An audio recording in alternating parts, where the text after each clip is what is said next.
Hi, it's me again with Corel Draw Tips and Tricks. And I just did a couple videos. There is a small line in there, but in this particular case, you probably wouldn't even be able to see it if it was printed. But so I started thinking about different colors. And if you had two solid colors like green and you're going to maybe see that line. So that might not be the way to do it. And it doesn't work if you just have two filled circles of like this. If we take this box, I've just made two circles like before and just filled them with different colors. If you interlock it, it only interlock. Well, let's move that out of the way. Maybe it did work this time. And grab that. Yeah, it worked this time. And then go to Object, Order, Front of Page.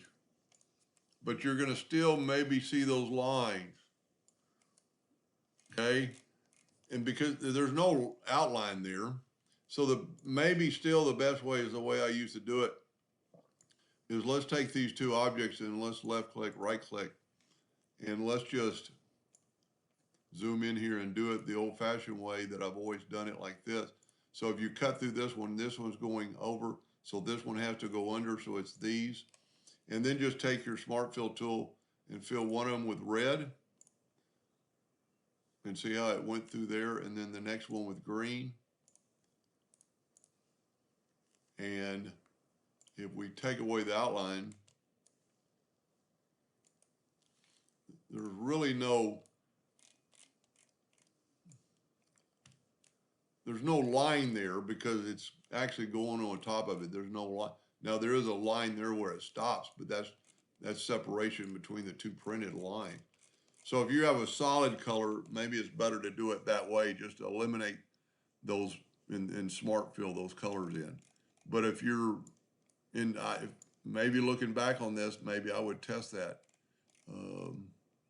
I don't know how else you could change that, because there's that, it's that line right there that you're going to see between the two anyway. There's no outline on there. It's just because it's minutely undersized. I don't think there's anything you could do to it. If we click on it and maybe grab the shape tool, but it's not really a shape to move it. And you cannot, it'd be nice if you combine it, but if you ever combine something like that, it's just going to go away. And right there, it's not going to let you. Let's see if we can combine two of them.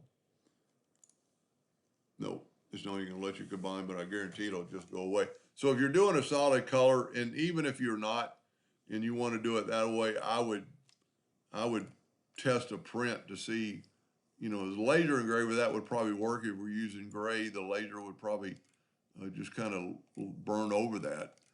But as a printer, I don't know. Anyway, I hope that helped a little bit. Thank you for watching.